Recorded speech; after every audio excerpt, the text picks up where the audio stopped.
안녕하세요. 방금 소개받은 선예의 건축 이야기 정선예입니다. 반갑습니다. 저를 처음 봤을 때 많이 해주시는 질문이 있습니다. 바로 건축 유튜버 왜 시작하셨어요? 이 질문이에요. 저는 농업인의 딸로 어릴 때부터 논과 밭 같은 토지 매매와 임대 이야기를 많이 듣고 자랐습니다. 아파트나 상가 같은 이야기가 아니라 정말 논과 밭 이야기였습니다. 그러다가 2018년도쯤에 제가 부모님의 부동산 업무 처리를 좀 도와드리게 된 일이 있었어요. 그러면서 자연스럽게 건축에 대한 관심이 싹트게 되었습니다. 토지를 어떻게 하면 더 잘 활용할 수 있을까? 어떤 건물이 예쁠까? 그리고 또 왜 건물마다 간판 설치 방법이 다를까? 궁금한 게 정말 많았습니다.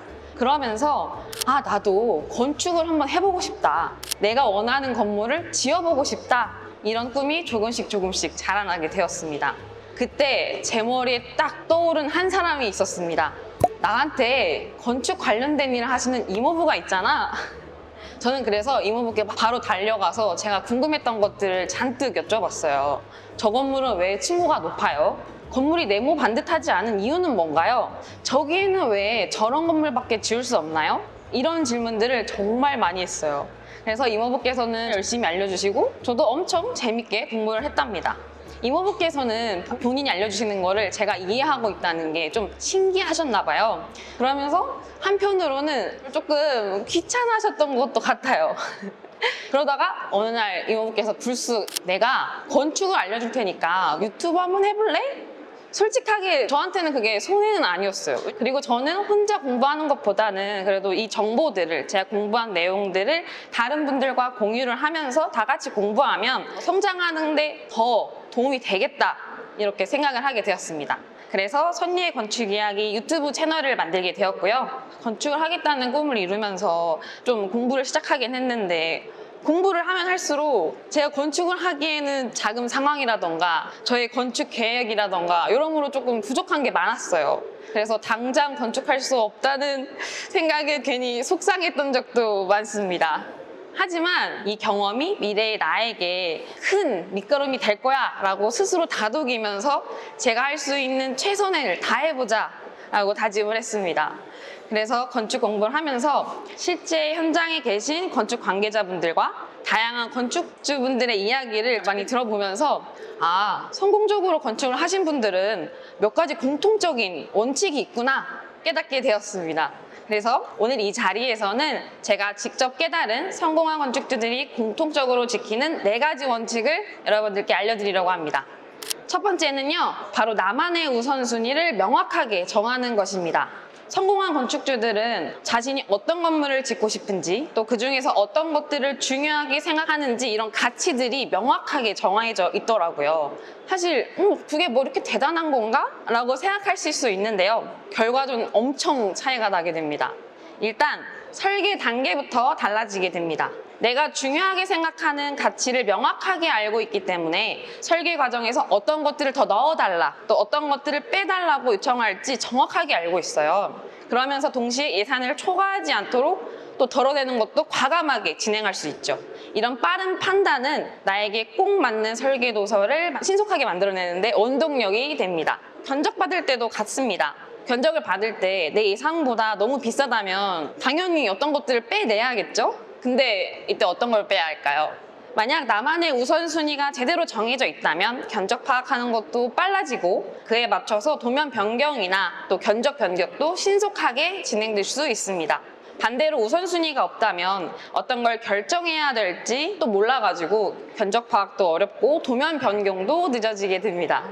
그렇게 되면 공사 기간도 하염없이 늘어지게 되고 또 공사 품질이 떨어지는 건 말할 것도 없습니다. 우선순위가 있기 때문에 안 좋은 일들을 방어할 수 있는 거죠. 실제로 이런 건축주분이 계셨습니다. 건축을 시작하면서 내가 어떤 건물을 지을지 명확하게 정해놓지 않으셨던 거예요. 임대를 줄 건데 사무실이 들어와도 괜찮고 학원이 들어와도 괜찮고 병의원도 좀 괜찮다고 들었던 것 같은데 이렇게 생각을 하신 거죠. 마음이 굉장히 열려 계셨던 분인 겁니다. 근데 여기서 알아두셔야 될 게 하나 있는데요. 일단 학원을 지으려면요, 학원 그 규모에 따라서 계단실도 하나가 아니라 2개 이상이 필요할 수가 있습니다. 또 만약에 병의원을 짓는다고 하면 전기나 기계 설비 같은 것들도 다르게 설치를 해야 해요. 자, 그래서 이 건축주는 어떤 건물을 지었을까요? 이 모든 업종이 다 들어올 수 있도록 설계를 하고 시공을 하셨습니다. 그런데 결국 사무실 임대를 주셨어요.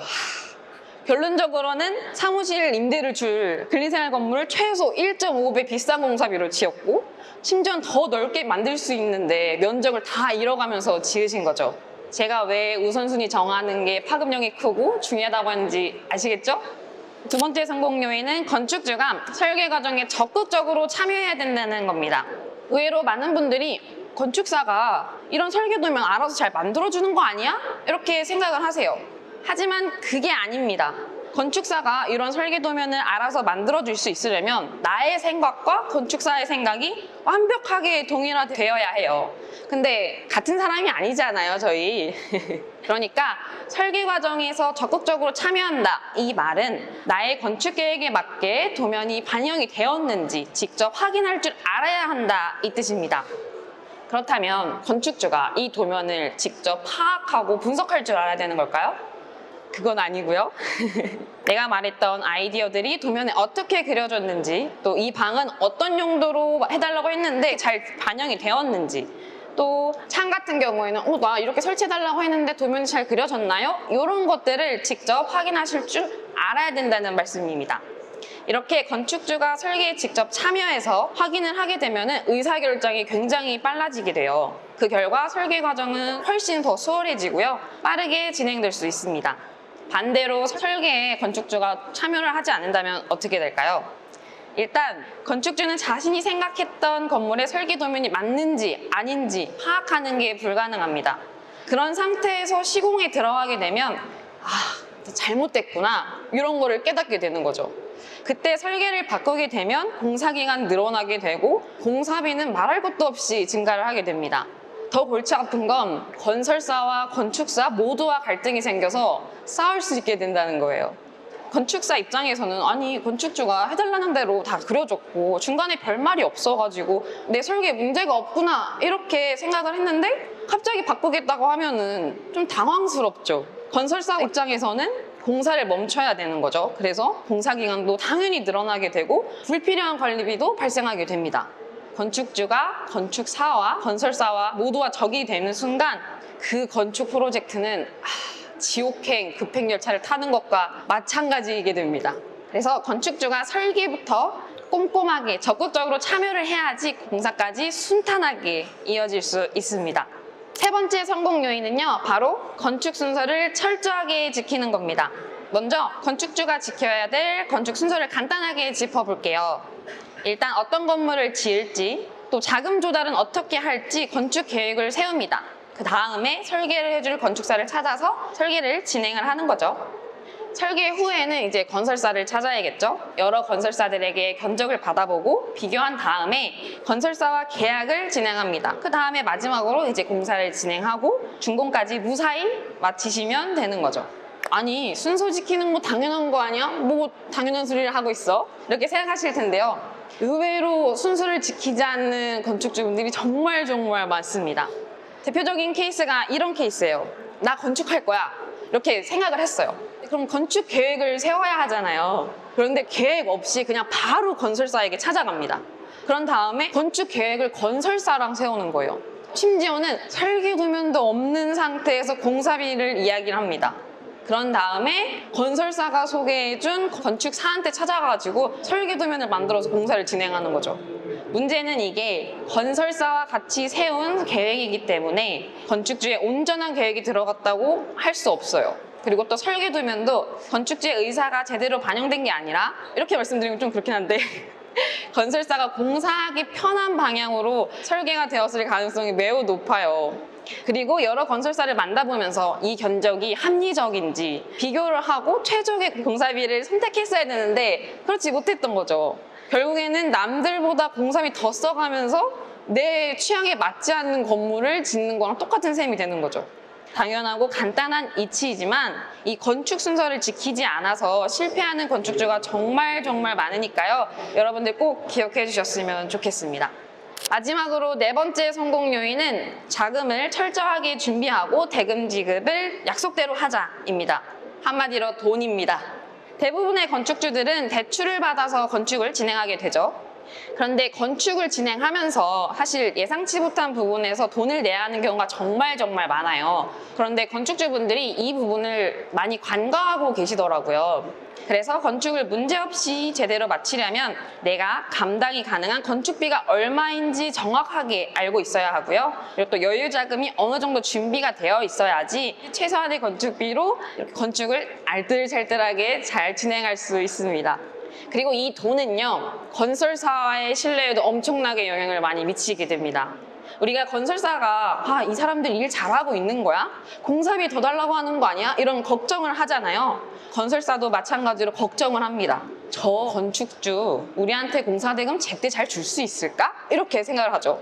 실제로 이런 일이 있었어요. 건설사가 나 이만큼 공사했으니까 공사 대금 주세요 라고 이제 기성금 달라고 요청을 했어요. 근데 안타깝게도 건축주가 현금 조달 능력이 떨어지는 거예요. 그래서 이번 달 말고 내가 다음 달에 한꺼번에 주겠다 이렇게 말하는 거죠. 그래서 건설사가 그래 이번 한 번은 내가 좀 참아볼게 하고 넘어가줬어요. 그런데 건축주가 다음 달에도 공사비를 주지 않는 거예요. 그럼 이제 건설사는 의심을 하기 시작합니다. 저 건축주랑 공사하는 게 맞을까? 내가 이거 공사 계속 하는 게 맞나? 지금 멈춰서 내 손해를 좀 막아야 되는 거 아닌가? 이런 생각을 하세요.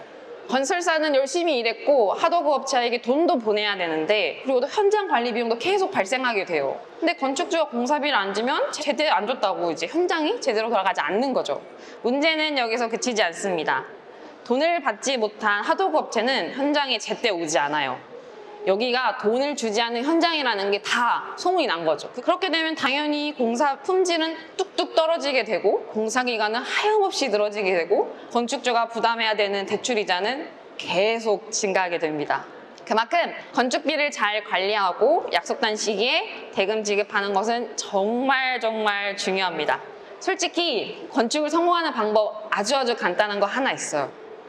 돈이 정말 많으면 됩니다. 내가 우선순위를 정하지 않아서 생기는 문제?